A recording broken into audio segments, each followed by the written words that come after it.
시편 119편은 말씀에 대한 위대한 찬가입니다. 말씀에는 여러 가지 기능이 있습니다. 하나님을 알게 하는 기능, 또 하나님을 어떻게 믿어야 되는지, 또 예수 믿는 사람은 어떻게 살아야 되는지 삶의 이런 방편들에 대해서도 가르쳐 줍니다. 그 중에 오늘 본문에서 특별히 이야기하는 것은 어떻게 하면 죄를 멀리하고 거룩하게 살 수 있을까? 죄를 미연에 방지하는 기능에 대해서 우리에게 가르쳐 주고 있습니다. 왜냐? 9절에 보니까 무엇으로 그의 행실을 깨끗하게 하리까? 라고 하고 11절에 주께 범죄하지 아니하려 하여 라면서 죄를 방지하는 이 말씀의 기능에 대해서 우리에게 가르쳐 주고 있는 것을 확인할 수 있습니다. 여러분, 말씀의 이 죄에 대해서 방지하는 이 기능에 대해서 우리 마음에 와닿으려면 우리 사회가 어떤지에 대해서 보다 조금 이해할 필요가 있습니다. 우리 사회는 어떻습니까? 타락한 사회입니까? 인정하기는 조금 그렇죠. 그렇다면 이상적인 사회입니까? 그것도 아니죠. 사실 우리 어른들이 이런 말들 자주 해요. 요즘 것들 어떡하려고. 우리 때는 안 그랬는데 세상이 갈수록 각박하고 험하고 무섭다. 이런 용어를 많이 사용합니다. 가끔 TV에 보면 끔찍하고 잔인한 기사들이 나올 때가 있잖아요. 그래서 요즘 것들 저 어떡하노. 세상 무서워서 이런 용어를 많이 사용해요. 그런데 가만 돌아보면 이전보다는 요즘이 훨씬 낫습니다. 이전보다는. 이전에 우리 젊었을 때로 돌아가 볼까요? 미안하지만 제가 초등학교 때 담배를 핀 적이 있습니다. 담배 꽁초. 아버지 담배 꽁초를 몰래 펴본 적이 있어요. 물론 중독돼서 편 적은 없고요. 그렇게 해본 적이 있어요. 동네 형들과 중학교 때 술을 마셔본 적도 있습니다. 불놀이 하다가 불을 질러 본 적도 그거는 제가 아니고 제 바로 앞집 형님이 그래서 감나무에 거꾸로 매달려가지고 혼난 적도 있고 요즘 애들 오토바이 같은 거 타면서 폭주죠. 어떡하려고 저러냐라고 하는데 저희 때는 오토바이가 훨씬 더 위험했습니다. VF라 해가지고 청룡 쇼바 들어보셨습니까? 오토바이 뒤가 이렇게 들려가지고 붕 날아갈 수 있는, 물론 저는 타지 않았습니다만은 그런 것들을 애들이 타고 다녔어요. 훨씬 더 거칠고 훨씬 더 위험하고 훨씬 더 위험한 사회였습니다. 사실 요즘 것들이란 말이 안 통할 정도로 그런 요즘은 사실 거기에 비해서 훨씬 더 좋아졌어요. 좋아지게 된 이유에 대해서 학자들이 크게 두 가지 이유를 댑니다. 하나는 교육 여건이 좋아졌다는 겁니다. 그리고 돌봄 시설 이런 게 좋아졌다는 거예요. 과거에는 부모님이 애들을 돌보기 힘들었어요. 맞벌이하고 밤늦게 퇴근하고 그러니까 애들이 마음 둘 데 없어서 밖으로 사돌아다니는, 밖으로 사돌아다니니까 나쁜 애들과 어울리게 되고 사고 치게 되고, 요즘은 그렇지 않게 됐다는 거. 그래도 가정적으로 어느 정도 예전에 비해서 변했다라는 겁니다. 또 한 가지는 게임이 있습니다. 게임 때문에 애들이 위험할 것이라 생각하는데 사실은 게임 때문에 애들이 훨씬 더 순해졌어요. 왜냐? 사돌아다니던 게 집안에서, 실내에서 놀기 시작했기 때문입니다. 크게 그렇게 분석을 해요. 제가 게임 많이 하라는 이야기가 아닙니다. 책을 보면 더 좋겠죠. 근데 이런 분석에 대해서 어느 정도 동의합니다. 범죄율 수나 그런 게 대해서 훨씬 줄어들었어요. 예를 들어서 교통문화만 해도 옛날에 무단횡단이 얼마나 심했습니까? 심지어 고속도로에서도 무단횡단이 있었습니다. 음주운전 얼마나 심했습니까? 요즘은 그렇지 않잖아요. 그렇지 않아요. 사회가 많은 면에서 좋아졌어요. 그렇다면 이 세상에 죄가 줄어든 것입니까? 죄가 줄어들었습니다. 사회는 안정되었을지 모르지만 성경에서 말하는 죄는 그것과는 조금 다릅니다. 성경에서는 죄를 뭐라고 하죠? 하마르티아라고 합니다. 많이 들어보셨죠? 관역을 벗어나다라는 뜻입니다. 하나님께서 우리에게 가지시는 목적이, 우리를 향한 목적과 계획이 있어요. 그런데 거기에서 우리가 벗어나 버렸다라는 것입니다. 최초의 인간 아담과 하와를 생각해 봅시다. 그는 대단한 사람이었죠. 1인지하 만인지상이라고 불리는 사람입니다. 위에는 하나님밖에 없고 그 외의 모든 것을 다스릴 수 있는 청직이었어요. 주인으로부터 모든 권한을 위임받아서 모든 것을 다스릴 수 있는 청지기. 대단한 것입니다. 그런데 그 청지기에서 자기 역할을 잘 수행해 가는 것이 하나님께서 가지신 목적인데 청지기에서 만족하지 못했습니다. 아담은 주인이 되고 싶었어요. 주인. 뱀이 유혹하잖아요. 마귀가 유혹하잖아요. 네가 이것을 먹으면 하나님처럼 될 것이다. 주인이 된다. 네가 네 인생의 주인이 돼. 더 이상 청지기가 아니야. 네가 왕이 되는 거야. 아담이 청지기에서 만족하지 않습니다. 주인이 되려고 범하게 되죠. 목적에서 벗어났습니다. 이것이 죄가 된 것입니다. 이 죄에 대해서 가장 신랄하게 비판하는 것이 로마서 1장입니다.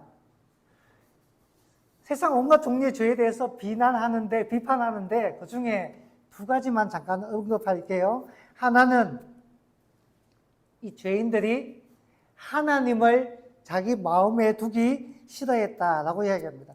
하나님을 믿지 않고 자신이 스스로 주인이 되어 자기 마음대로 행하는 것입니다. 지금 세상이 그렇지 않습니까? 세상이 그렇게 가르치잖아요. 네가 네 인생의 주인이 되어라. 네가 세상의 중심이다.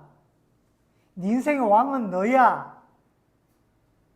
우리 자신을 계속해서 바라보게 하고 내 인생의 주인은 나라고 계속해서 주입해서 가르치고 세상 그런 것들이 편만합니다. 하나님은 필요 없어. 내가 주인이야. 라고 이야기를 합니다.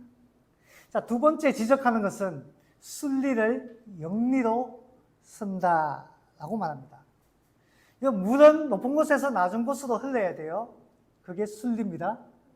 물고기는 물 안에서 살아야 돼요. 그게 순리입니다. 사람은요, 하나님 안에서 살아야 되는 것입니다. 그렇게 만들어 놓으셨어요. 그런데 사람들이 거꾸로 사용하는 거예요. 거꾸로. 바울이 콕 찍어 이야기하는데 거꾸로 사는 것의 대표적인 예가 뭐죠? 바로 동성애입니다. 동성애. 바울이 찍어서 이야기해요. 하나님의 순리는 어떤 겁니까? 남자가 있고 여자가 있고 결혼하고 그 다음에 낳고. 그렇지. 예. 이렇게 해서 되는 것이 하나님의 순리입니다. 그래서 생육하고 번성하라, 땅에 충만하고 다스리라 라고 했습니다. 순리예요. 그런데 지금은 어떻습니까? 이 순리를 거부하는 자들이 많습니다. 학교에서도 이런 움직임들이 많아요. 성교육할 때 여기 양성에 대해서 가르쳐야 되거든요. 양성은 뭐죠? 남성, 여성, 남자와 여자에 대해서 가르쳐야 되는데 이 양성이라는 단어를 의도적으로 빼려고 하는 움직임들이 많습니다. 뭐죠? 남자, 여자 말고 제3의 성도 있다.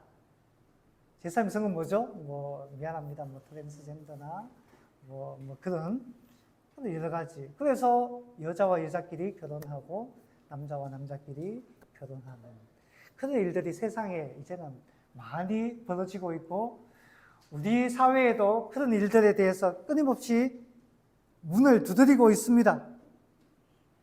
사회와 문화의 가치 기준이 뒤집어지고 있어요. 세상은 안정적으로 변해가는 것 같아 보이고 세상은 순해지는 것 같아 보이고 더 나아지고 있는 것 같아 보이지만 그 속을 들여다보면 하나님 말씀과는 어떻게 해요? 거꾸로 가고 있다라는 겁니다. 다른 세상으로 변질되어 가고 있어요. 죄악이 만연한 세상, 노아의 홍수가 일어날 그 시점에 하나님의 아들들이 사람의 딸들과 결혼하여 함께 육체가 되고 하나님 보시기에 악한 일들이 우리 사회에 그 속을 들여다보면 그들이 많이 있다라는 것입니다. 이와 같은 세상에서 그리스도인답게 살고 깨끗하게 살고 하나님의 말씀대로 사는 것, 하나님 백성답게 사는 것, 어려운 도전입니다. 하지만 해야만 돼요. 왜냐? 우리는 하나님의 백성이니까.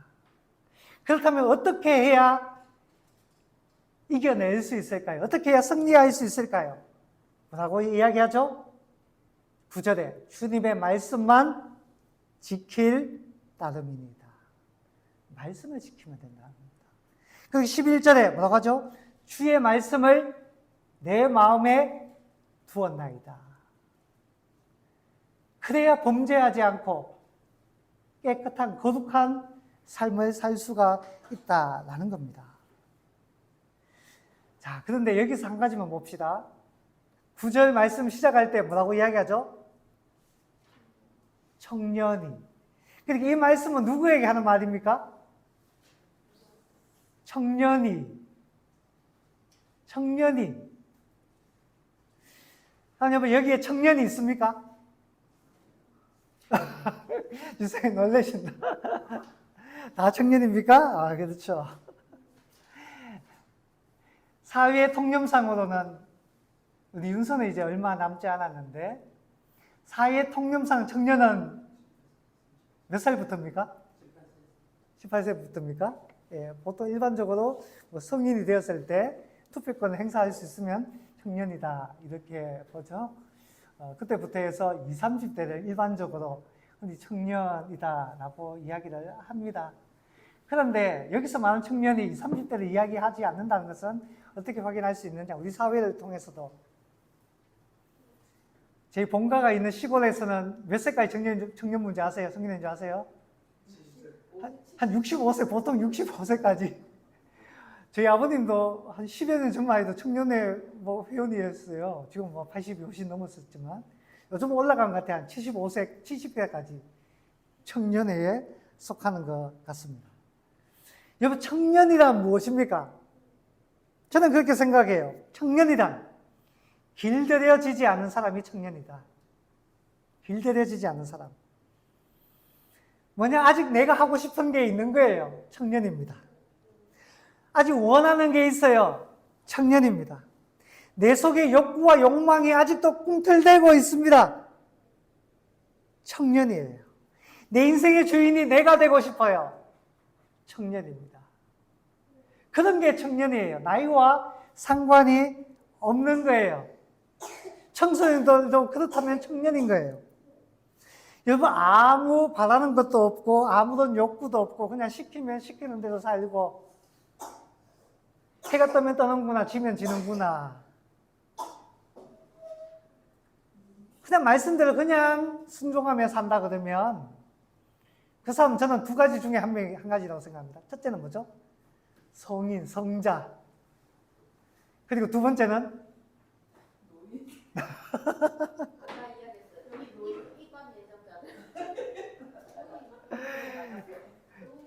그 사람은 이제 오늘 밤에도 주님이 눈앞에 아른아른거리시는 이제 임종을 눈앞에 두고 있는 분이나 그렇지. 그렇지 않으면 내 안에 다 욕구가 있어요. 내 안에 욕망이 있으면 뭔가 하고 싶은 게 있어요. 할아버지라고 할머니라도 없을 것 같아요. 있어요. 청소년이라도 없습니까? 있습니다. 그러므로 저부터 시작해서 여기 있는 모두가 청년이요, 이 말씀을 들어야 할 대상이라는 겁니다. 청년이 무엇으로 그 행실을 깨끗하게 하리까? 그런데 이 죄에 대해서 우리 한 번 더 생각해 봅시다. 시편 기자는 이렇게 말합니다. 내가 주께 범죄하지 아니하려 하여 라고 이야기합니다. 주께 범죄하지 아니하려. 여러분, 우리가 짓는 죄가 하나님께만 짓는 죄입니까? 우리가 짓는 죄가 하나님께만 해당되는 일인가요? 그렇지 않죠. 세상 사람들에게도 짓는 죄가 있어요. 세상 사람들이 가지는 오해가 있습니다. 크리스찬은 하나님께만 회개한다.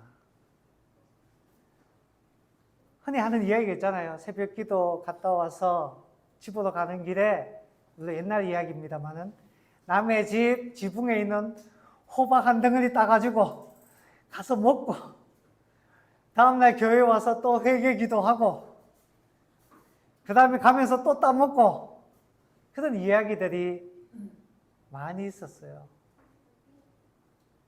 미안한데 저희 아버님도 그런 이야기들을 하셨어요. 뒷집에 장로가 살았는데 라는 이야기를 합니다. 세상에 오해가 있어요. 우리한테는 하나도 미안해하는 거 안 갖고 하나님한테만 눈물 콧물 흘리면서 회개한다 라고 세상 사람들이 말합니다. 그런데 시편 51편에도 주께만 범죄하여 비슷한 이야기가 나옵니다. 뭐죠? 다윗의 회개시잖아요. 다윗이 어떤 죄를 저질렀나요? 우리아의 아내 밧세바를 범하고, 그리고 그의 남편 되는 우리아를 사람을 시켜 죽이고 살해하고, 이 일이 하나님 앞에 들키게 되자 다윗이 회개해서 기도한 것이 바로 시편 51편입니다.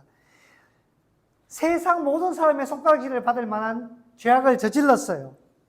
그런데 4절에서 이렇게 기도합니다. 내가 주께만 범죄하여, 주께만 범죄하여. 정확하게 그렇게 기록되어 있습니다. 무슨 말일까요? 여러분, 미량이라는 영화가 있습니다. 보셨나요? 제가 정확하게 안 봤기 때문에 조금 말하기가 조금 그런데, 기사를 읽고 앞부분 조금 봤어요. 여배우 전도연 씨를 칸의 여왕으로 만들어준 작품이죠. 이 전도연은 아들 하나를 데리고 서울에서 밀양으로 내려왔습니다. 남편을 잃고 난 다음에. 그런데 하나 있는 그 아들을 빼앗기게 돼요. 유괴범이 와서 잡아가서 살해하게 됩니다. 그 전부터 이 전도연을 전도하려고 했던 사람이 있었는데 아들 잃고 나니까 신앙생활을 해야겠다 싶어서 교회에 나가서 그 아들 그 잃은 마음을 채우기 위해서 그렇게 열심히 신앙생활을 합니다. 해나가요. 그러고 난 다음에 용서해야 된다는 이야기를 듣고 난 다음에 마음의 준비를 해서 아들 살해범 감옥에 있잖아요. 찾아가요. 그런데 여기서 문제가 생깁니다. 뭐냐 하면 아들 살해범이 예수를 믿어. 예수를 믿어. 그리고 면회온 전도연을 향해서 이렇게 이야기합니다. 나는 예수를 믿어서 내 모든 죄가 다 용서받았습니다. 나는 죄가 없습니다. 전도연은 아들을 잃었는데 거기 갔는데 죄인이 자기가 죄가 없대.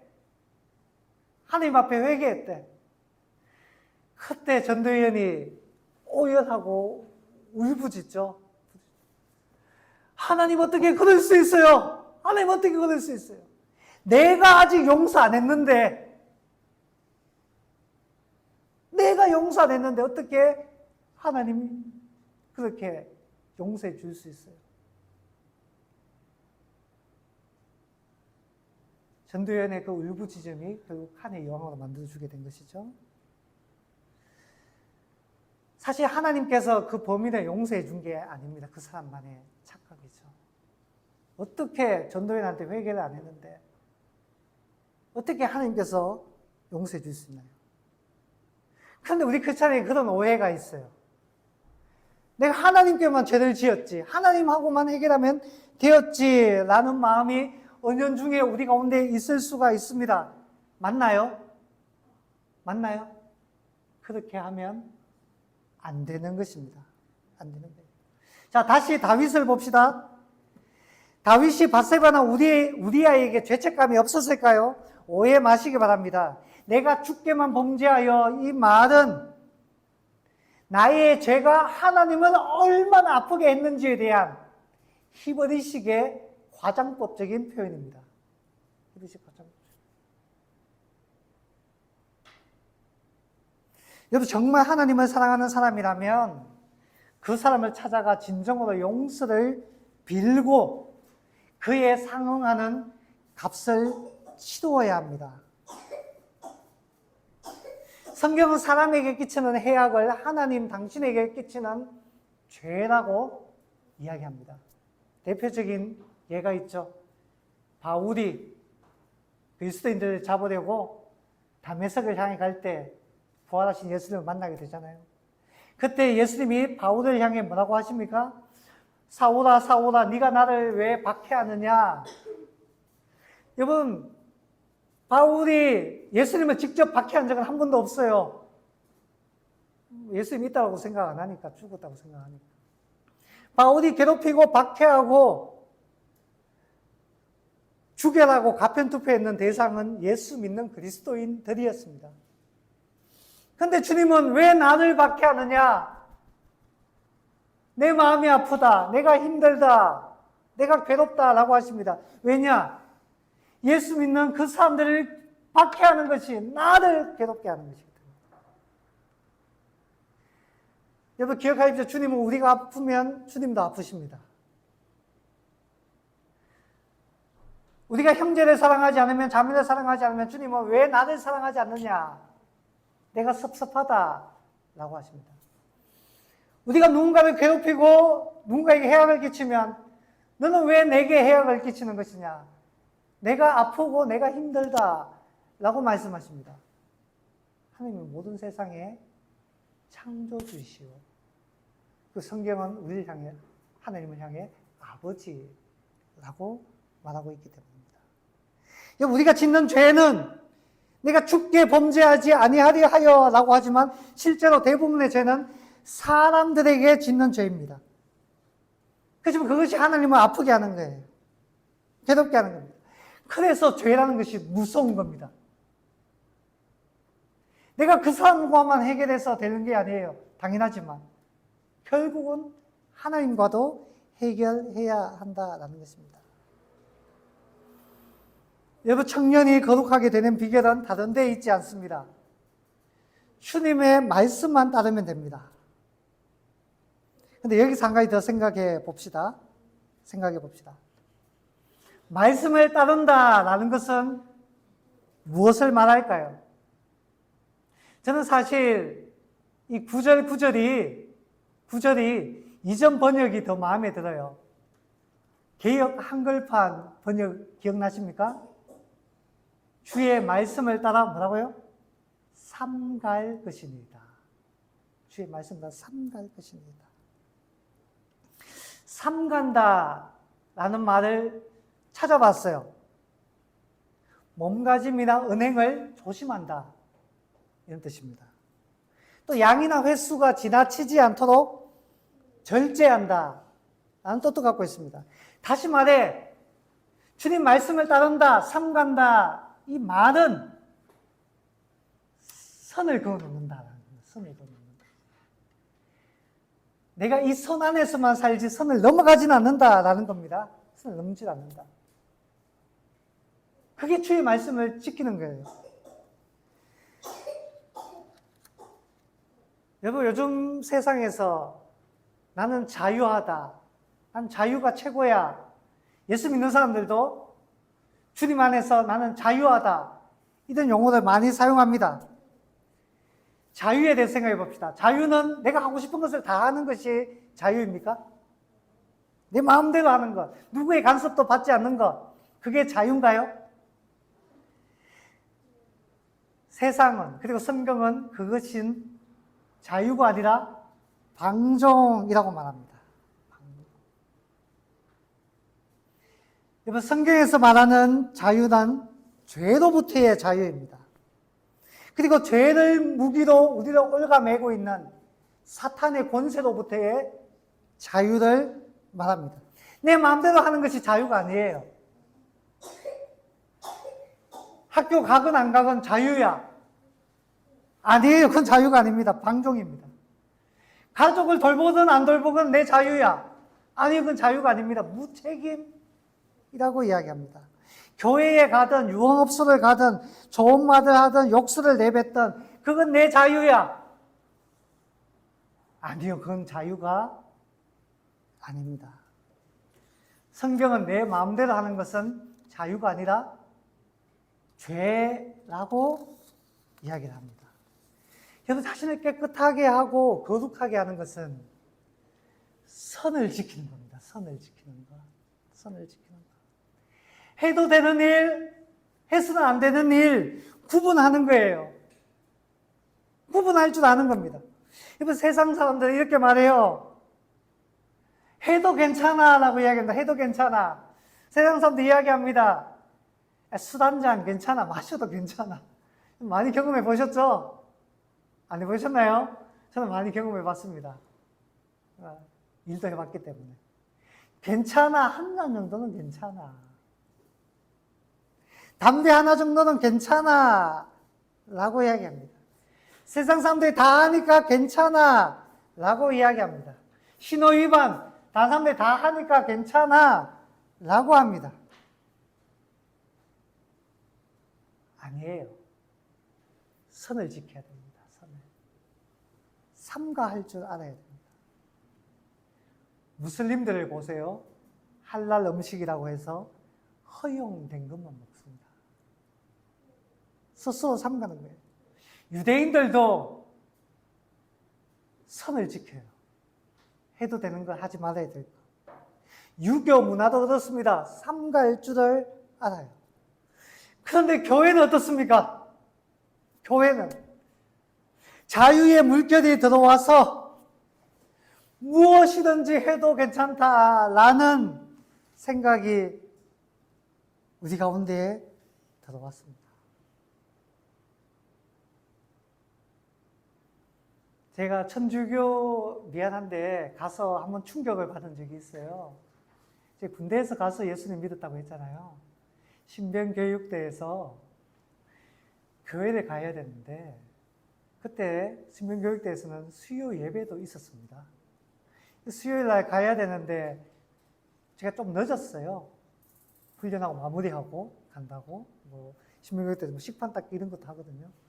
교회 늦었으니까 성당은 괜찮다는 거예요. 좀 늦어도. 그래서 성당을 가봤어요. 가니까 이제 성당 미사, 예배죠. 드리는데 그날 유행가만 한 4-5곡 불렀습니다. 처음부터 계속 유행가를 부르는 거라. 유행가. 제가 교회 어렸을 때 근데 친구 또 한 번씩 갔는 기억이 있지만 교회에서 유행가 부른 적 없거든. 계속 유행가를 불러. 친구가 이게 뭐지 싶었습니다. 뭐지? 하고 나왔어요. 교회 안에서 유행가 부를 수 있습니다. 저도 하이보이 불러요. 저도 하이보이 이런 노래 부릅니다. 디토 이런 노래 불러요. 그런데 예배 시간에 부르면 안 돼요. 예배 시간. 자유의 물결이 들어와서 뭐든지 해도 좋다. 캐톨릭에는 그런 게 있는 겁니다. 교회 안에서는 뭐든지 해도 좋다. 교회 안에서. 선을 그어야 됩니다. 하나님 거룩하다고 하는데 거룩하다는 말은 코데시라고 하는데 분리하다, 구별되다라는 겁니다. 그래서 시편 1편에 1편 1절에 악인의 꾀를 따르지 않고 오만한 자의 자리에 앉지 않고 죄인의 길에 서지 말라, 구별되어라 라고 이야기합니다. 교회 안에 자유를 부르짖는 사람들이 있어요. 그래서 바울이 이런 이야기를 하죠. 바울이 이런 이야기합니다. 모든 것이 가하나, 모든 것이 허락되나, 모든 것이 유익한 것은 아니다. 그래서 너희들이 가진 그 자유를 방종으로 일삼지 말고 다 유익한 것은 아니니까 교회의 유익을 위해, 타인의 유익을 위해 절제하라 라고 이야기합니다. 그래서 로마서 13장 14절에서 이렇게 말해요. 낮에와 같이 단정히 행하고 방탕하거나 술 취하지 말며 음란하거나 호색하지 말며 다투거나 시기하지 말고 오직 주 예수 그리스도로 옷 입고 정욕을 위하여 육신의 일을 도모하지 말라. 이 말씀이 그토록 자유분방하던 어거스틴을 깨트려 버렸습니다. 여러분, 자유가 아니라 순종이 죄를 이기는 비결입니다. 방종이 아니라 말씀 안에서 선을 지켜 삼가는 것이 거룩하게 사는 비결입니다. 사랑 여러분, 저와 여러분이 삼갈 줄 알기를 바랍니다. 선을 지킬 줄 알기를 바랍니다. 그리고 한 가지만 더 나누겠습니다. 두 번째 죄에서 이기는 비결이 뭐죠? 11절에 주의 말씀을 내 마음에 두었나이다. 말씀을 내 마음에 두는 것, 이것은 말씀이 나를 움직인다라는 뜻입니다. 말씀이 나를 움직이게 한다는 거예요. 여러분, 하드웨어와 소프트웨어가 있습니다. 근데 아무리 하드웨어가 좋아도 소프트웨어가 형편없으면 제 성능을 발휘하지 못해요. 컴퓨터를 생각해 봅시다. 소프트웨어가 중요해요. 우리의 신체를 생각해 봅시다. 어떤 사람은 몸은 엄청나게 건강하게 태어납니다. 튼튼한 몸, 좋은 건축, 균형 잡힌 몸. 근데 죄송하지만 마음이 온전치 않은 사람이 있어요. 머리가 온전치 않은 사람도 있어요. 그러면 그 좋은 몸이 아무도 소용이 없는 겁니다. 아무도 소용이 없는 거예요. 주의 말씀을 내 마음에 두었나이다 라는 말은 나라는 하드웨어, 그것을 움직이는 주님의 말씀이 나의 소프트웨어가 된다는 겁니다. 여러분, 하드웨어는 보잘것없어 보일지 모르겠지만 위대한 소프트웨어를 가진 사람들이 있어요. 세상을 향해 위대한 일들을 이루어갑니다.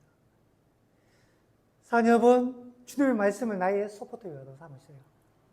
그렇다면 나의 이 육신, 외모, 내 가진 것, 그것이 비록 약할지 모르겠지만 위대한 소프트웨어가 나를 통해서 위대한 일들을 이루어 갈 것입니다.